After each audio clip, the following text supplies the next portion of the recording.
Bismillahirrahmanirrahim. Assalamu alaikum students. In my last lecture, we have started with the histology of pituitary gland. It is also known as hypophysis cerebri. So now moving on to its next part in today's lecture. As you have already seen that the pituitary gland is divided into two parts. The one part that is the anterior pituitary, which is also known as adenohypophysis, and we have studied that it has three important parts. The pars tuberalis. This pars tuberalis is mostly making a cuff around the infundibulum or neural stalk of the posterior pituitary gland. So that is one very important attachment part of the anterior pituitary, which attaches this anterior pituitary gland with the posterior pituitary. And here you also know that these two parts, anterior and posterior pituitary glands, they have different embryological origin. Histologically, this pars tuberalis is mostly having the basophilic cells, which are the gonadotrophs. So the cells mostly present in pars tuberalis are gonadotrophs, which are basophilic cells, and these are mostly producing the LH and FSH hormones. Then is this anterior pituitary, which is actually the anterior wall of the Redke's pouch of this gland, which is the embryological structure forming the anterior pituitary. Here you have seen there are the chromophores and chromophil cells, including the acidophils and basophils in the previous lecture, and so this is known as pars dirstalis. So this portion, which is actually the embryological anterior wall of the Redke's pouch that grows faster, that is giving you the pars distalis, and here you have seen the cords of all the cells, chromophores and chromophils. Then there is an intermediate area which is between the anterior pituitary gland and this posterior pituitary gland, is this portion that is known as pars intermedia. This pars intermedia is the wall that is actually the dorsal or posterior wall of the Redke's pouch, which is going to regress, and then it is just leaving behind here the some basophilic cells which are producing MSH. These are melanocyte secretory hormones, which are mostly present in the reptiles and in animals, but in the human its role is very little. So this portion is having melanocyte stimulating hormone MSH. Along with that, there are the structure which are colloid filled cyst-like structures. These are the follicles which are present in this area histologically, as we have seen in the previous lecture. So this is just its repetition.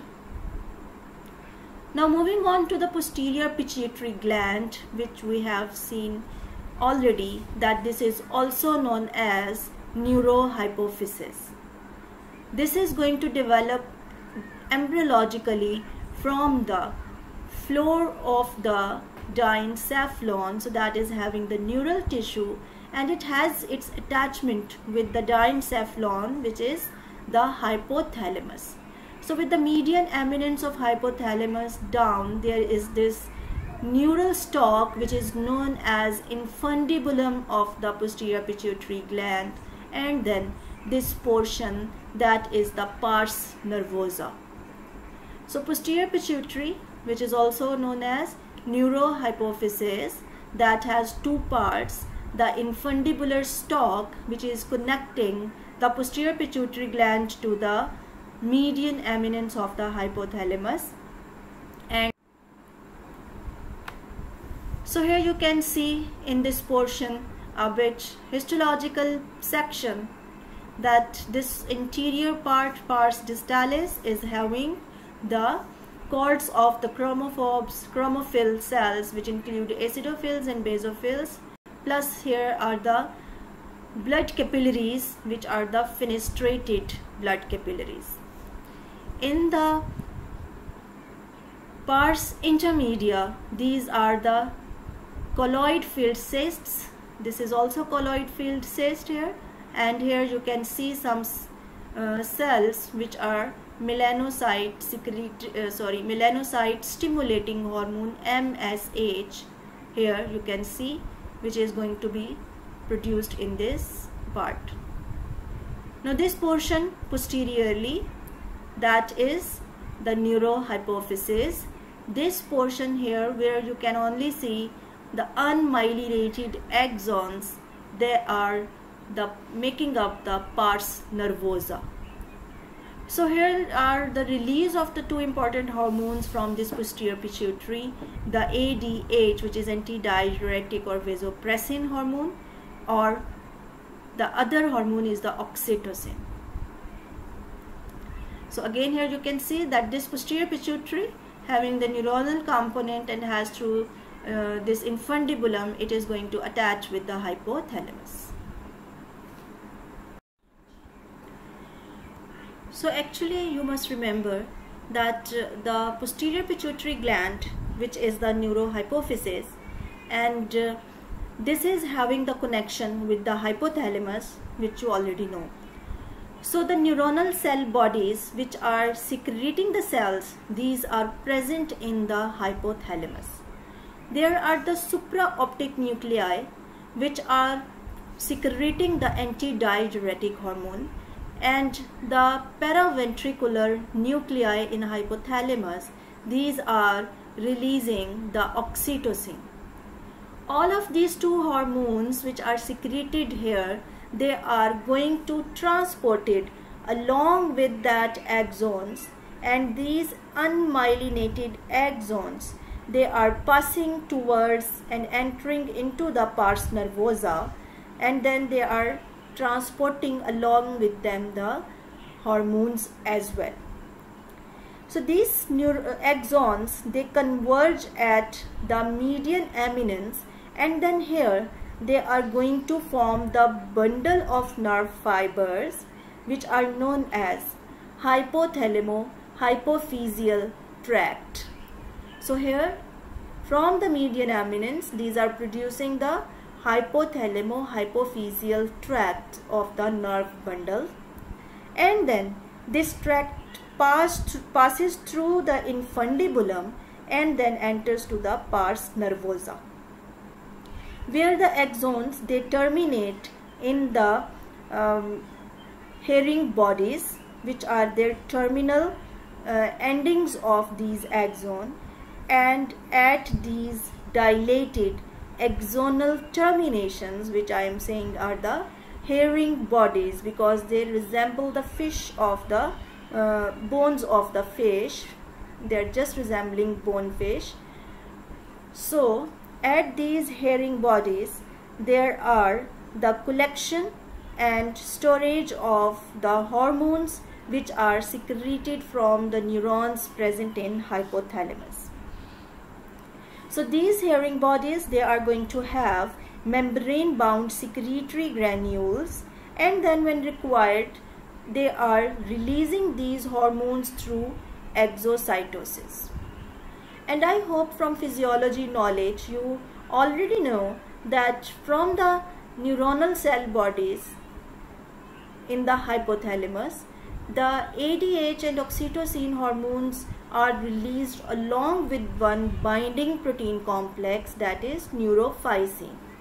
And then when there is the release of the hormone, there is proteolysis of these neurophysin protein. That binding protein is going to degrade it. So it has proteolytic degradation, and after that there is release of the hormone into the blood capillaries. So that neurosecretory material which is produced in the neuronal cell bodies which are present in hypothalamus and then through this bundle of the nerve axons, it passes into the pars nervosa. And then there is the hormone which is secreted through the exocytosis. So when you have the gross examination of the pituitary gland, so this portion which is a bit larger, that is showing you the anterior pituitary gland, and then here this one portion, the bit lighter staining with lighter part, that is the posterior pituitary gland.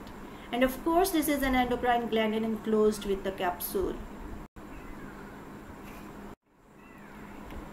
So this is the histological section. Hope you have now understand this is the pars distalis, the portion of anterior pituitary, and the pars intermedia. Now this is the portion which is showing you the pars nervosa, that is the posterior pituitary gland, which has the axons of unmyelinated neurons.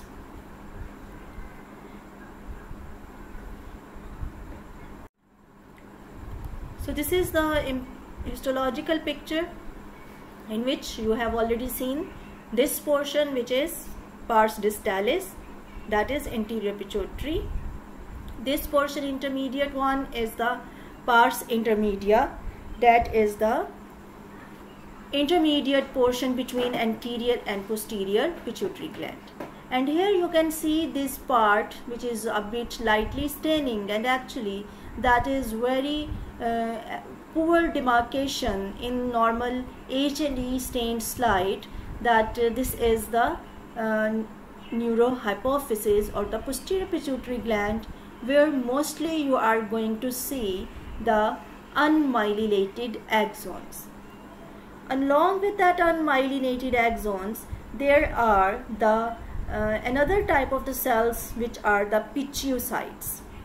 These pituocytes are a special type of the glial cells that support the axons of neurohypophysis.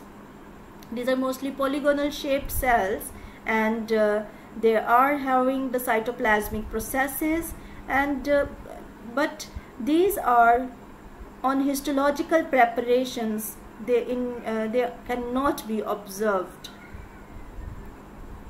but they can be seen in high power with very pale staining cytoplasm. And so again here you can differentiate between this anterior pituitary gland, where you can see the cells which are arranged in a cord-like manner, and then here you can see the intermediate portion where are the colloid containing follicles here, and then this posterior most portion that is having the axons, unmyelinated axons, and they are also having the pituocytes.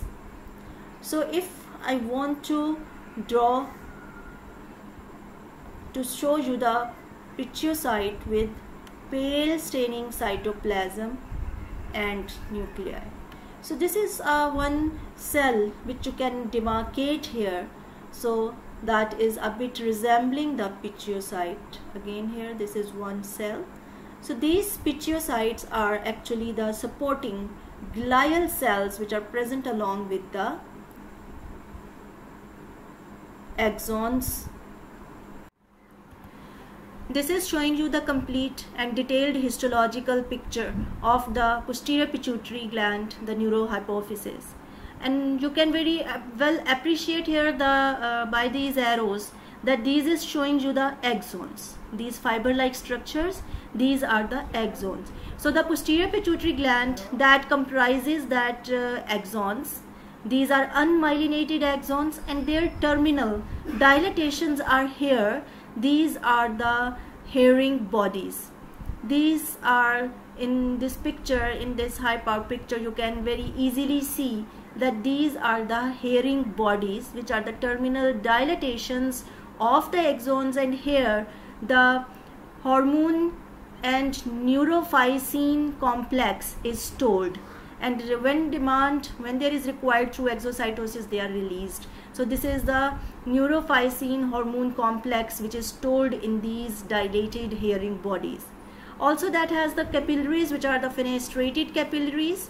So you can also see here these stored hormones along with its protein complex in these hearing bodies. So these are showing you the hearing bodies, very pinkish structures here, these indicating them, and they are having the capillaries, which are these fenestrated type of the capillaries. Then the other important cells which are present in neurohypophysis are the pituocytes. These pituocytes are the glial cells present in the posterior pituitary gland. So these are supporting glial cells. So I have also shown you that these one, along with some pale staining nucleus with some very unclear boundaries, these are the pituocytes which are present in the here in neurohypophysis. So this is a high power of H&E stained slide, which is only showing you the neurohypophysis, the pituitary gland. Here you can see these bundles of the axons, and these bundle of unmyelinated axons, and then here you can see this portion which is the blood capillary. So also it is having the fenestrated type of the blood capillaries, and this is again the blood capillary which you can see here.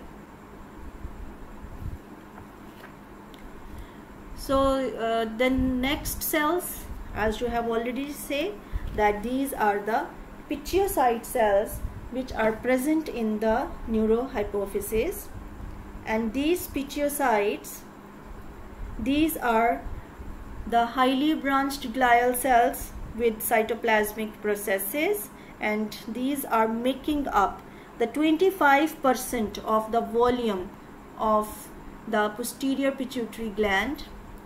So now you can see here one very pale staining cell with pale staining nucleus. These are actually the cells which are the pituocytes, and again you can see here many cells you can appreciate which are just resembling these pituocytes. So actually you are going to see only three types of the components in the posterior pituitary gland. Number one, the unmyelinated axons. Number two, the fenestrated blood capillaries. And number three, the 25% of the volume of the posterior pituitary gland is having these pale staining cells which are the pituocytes. These are so here that is very important picture to show you actually the blood supply, as well as there is the pattern which is showing you the hypothalamo-hypophyseal portal system in this pituitary gland. So the very important blood vessels which are supplying the pituitary gland is the superior hypophyseal artery and inferior hypophyseal artery. Both of these are the branches of internal carotid artery which are supplying the pituitary gland, present in the hypophyseal fossa in the middle cranial fossa, which is in sella turcica of sphenoid bone. So here you have seen that this superior hypophyseal artery, that is going to give and split into the capillary network, and then this one which is again to pass into the pars distalis of the anterior pituitary gland, it is again going to divide into the second set of the capillaries, and then ultimately it is draining the blood into the hypophyseal veins. So this is going to split it, the blood which is passing into the pituitary gland has to pass through the two sets of the blood capillaries. One is present along the infundibulum of the pituitary gland and one along this pars distalis, and this one, inferior hypophyseal artery, is also forming this capillary network in posterior pituitary gland. So actually this one, which is the capillary set in this infundibulum, and then second capillary set in this pars distalis, this is showing you the hypothalamo-hypophyseal portal system. So again here you have seen that there are the supraoptic and paraventricular nuclei in the hypothalamus, which are going to secrete the hormones, and then they are going to pass through along with these hypothalamo-hypophyseal tract, which is the axonal nerve bundle, and then it enters into the dilated terminations of these axons in posterior pituitary, that is pars nervosa. In this pars nervosa, these dilated terminal ends of axons are known as the herring bodies. So here this is going to be stored, and then when it is required, it is released its whole of the secretions, either ADH or vasopressin, into this set of the blood capillaries which are formed by inferior hypophyseal artery, and then it is going to pass into the venous circulation. So you have seen that antidiuretic hormone that is acting on the kidneys, and this is very important to regulate the osmotic balance. And these oxytocin hormone that stimulates the contraction of the myoepithelial cells which are present and surrounding the alveoli of the ducts of the mammary gland during the lactational period, and also this is leading to the contraction of the smooth muscles of the uterus. So the neurohormonal reflex which is triggered by this oxytocin hormone during lactation, that is known as milk ejection reflex. So through this oxytocin, it has a very important role in the uterine contraction. So here I end up with the histology of the pituitary gland, which is one of very important endocrine gland, as I have already mentioned that this is known as master endocrine gland, and this is having two important parts: the anterior pituitary adenohypophysis with three portions, pars intermedia, pars tuberalis, and pars distalis, and it has the neurohypophysis which has infundibular stalk and pars nervosa. So the very important, you must remember that this pars distalis, if it has the question on its classification of the cells in pars distalis, you must have to tell about the chromophobe and chromophils, as well as you have to mention the somatotropes, mammotropes, gonadotropes, corticotropes, and thyrotropes. So all these two types are included in its classification. So there is very poor demarcation in between the cells, but the immunocytochemical studies and electron microscopic studies, they revealed all these categories of the cells present in pars distalis.